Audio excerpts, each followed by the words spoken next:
یہ فقاہت کا عالم تھا. فقاہت اور ہوتی ہے جیسا کہ میں عرض کر رہا ہوں. یہی وجہ ہے کہ امام اعظم کے اگر آپ واقعات کی گہرائی میں جائیں ایسے ایسے مسئلے حل کیے چٹکیوں میں جو بڑے بڑے محدث کے بس کی بات نہیں تھی.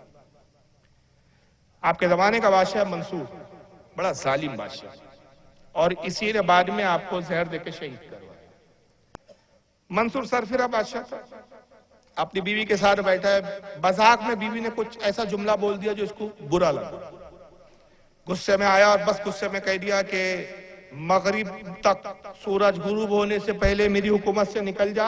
اگر سورج غروب ہونے سے پہلے میری حکومت کے حدود سے باہر نہ نکلی تو تجھ پہ 3 طلاق, اور اگر پکڑی گئی تو قتل کر دوں گا. چل اب نکل تو یہاں سے. دھتکار دیا. یہ آئی اور بڑی پریشان ہوئی, وزیروں کو طلب کیا اور کہا کہ وقت زیادہ ہے نہیں, صبح کا وقت تھا, صبح بس اٹھے تھے اور وہ بات چیت میں جھگڑا ہو گیا اب منصور کا اور اس کی بیوی. کہا کہ حکومت تو اتنی بڑی ہے کہ کئی دن سفر کرو تو اس کی حکومت کی سرحد ختم نہیں ہوتی. اور منصور نے قسم کھا لی, بادشاہ نے, خلیفہ نے قسم کھا لی کہ سورج غروب ہونے سے پہلے میری حکومت کے حدودوں سے نکل جا, سرحدوں سے نکل جا, نہ نکلی تو 3 طلاق, اور پکڑی گئی تو تجھے قتل کر دوں گا. اب جان بھی بچانا ہے اور طلاق نہ ہو اس کو بھی روکنا ہے, کوئی حل بتاؤ. بڑے بڑے وزراء جو تھے وہ خاموش, کوئی جواب.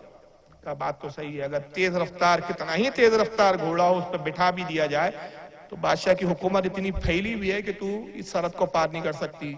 تجھے تو صرف سلیمان علیہ السلام کا تخت ہی لے جا سکتا ہے, اور وہ آنے سے رہا.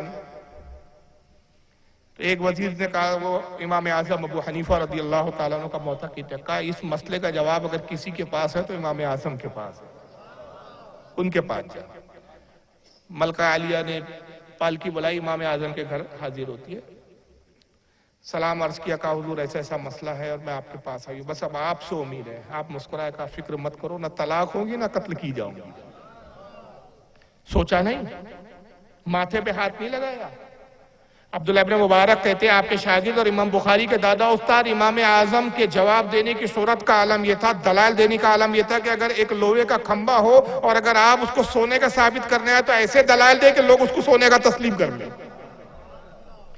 اور عقل و دانش کا عالم یہ تھا. امام محمد ابن عاصم فرماتے ہیں کہ اگر روئے زمین کی ساری عقل کو جمع کر دیا جائے, جتنے دانشور ہیں, جتنے عالم ہیں, جتنے فاضل ہیں, جتنے محقق ہیں, جتنے مفکر ہیں, سب کی عقل کو جمع کر دیا جائے تو امام اعظم کی عقل نصف ہے, اور نصف عقل کو اللہ نے پوری دنیا میں بانٹ دی.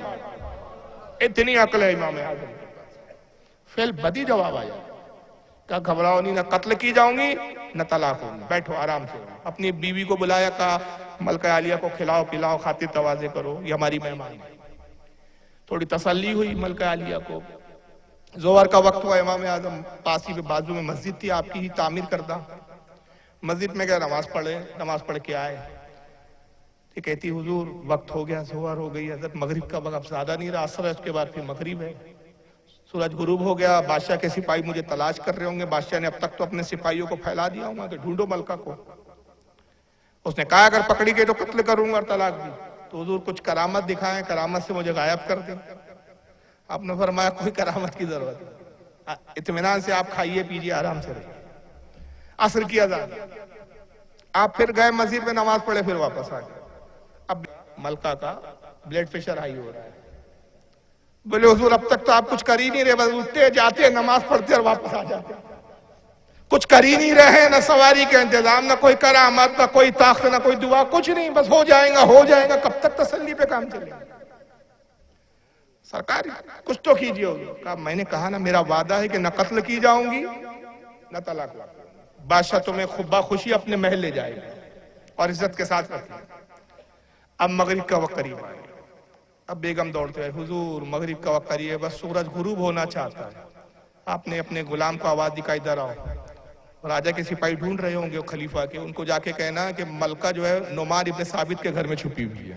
یہ لیجیے اور سونے پہ سوال. اب یہی رہ گیا تھا, یعنی بچائے اس کے کیا, کم سے کم چھپی ہوئی تو تھی, تلاش ہو رہی تھی, سپاہیوں کو اب تک ملی تو نہیں. ان کا گمان بھی نہیں گیا تھا کہ ملکہ جو امام ابو حنیفہ کے گھر پر چھپی ہوں گی.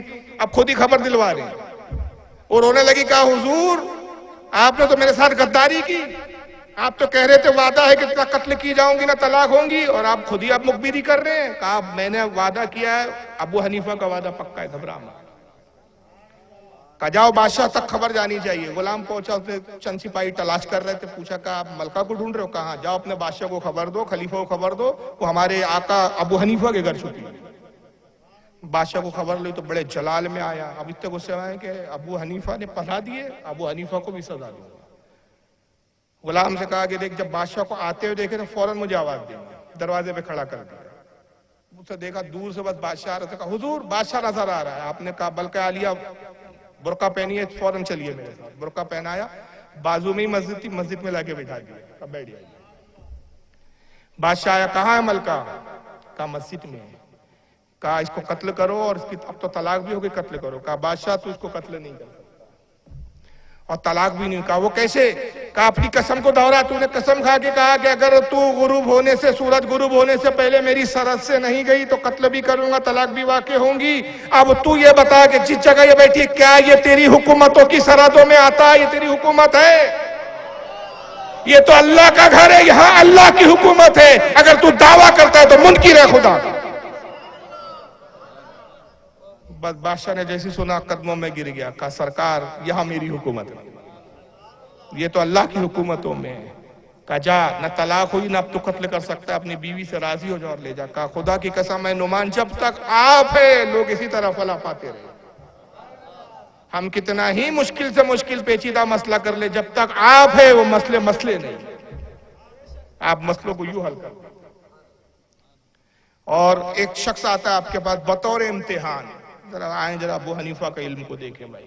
شاگرد بیٹھے ہوئے ہیں آپ کے. کہتا ہے ابو حنیفہ ایک سوال ہے میرا. کہا پوچھئے. کہا اس شخص کے بارے میں آپ کیا کہتے ہیں؟ ایک شخص کے بارے میں فتویٰ لینے آیا ہوں. ایک شخص ایسا ہے کہ جو مردار کھاتا ہے، دیکھے گواہی دیتا ہے، جس کو دیکھا نہیں اس کی گواہیاں دیتا ہے اس بارے میں. اللہ کی رحمت سے بھاگتا ہے، موت کا خوف نہیں، جنت کی لالچ نہیں، جہنم کا ڈر نہیں، بنا رکوع اور سجود کی نماز پڑھتا ہے. نہ سجدہ کرتا ہے نماز میں، نہ رکوع کرتا ہے، اور کہتا ہے نماز پڑھ رہا ہوں. عجیب نماز ہے. ایسے شخص کے بارے میں آپ کا کیا خیال ہے؟ آپ نے اپنے شاگرد سے فرمایا بتاؤ اس شخص کے بارے میں تم کیا کہتے ہیں؟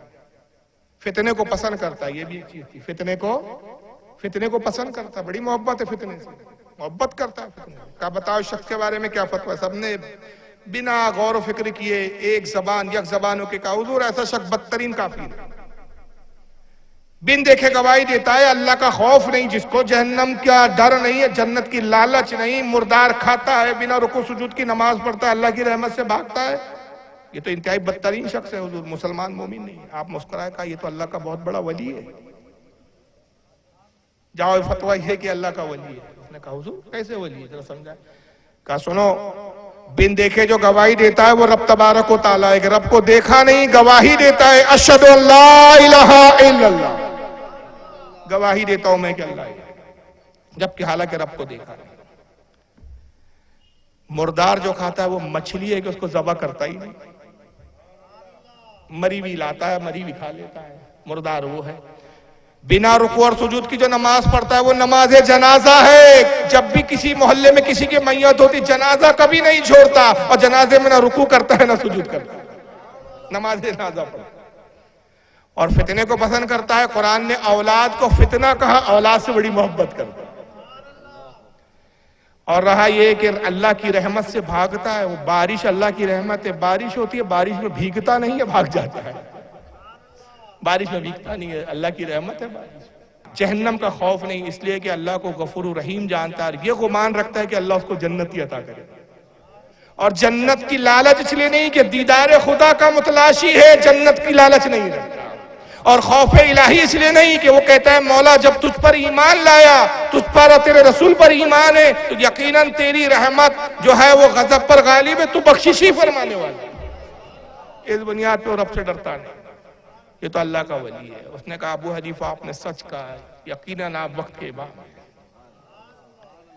تو میں عرض کر رہا ہوں کہ یہ فقاہت کا معاملہ ہوتا ہے. فقیہ اور ہوتا ہے، محدث اور ہوتا ہے.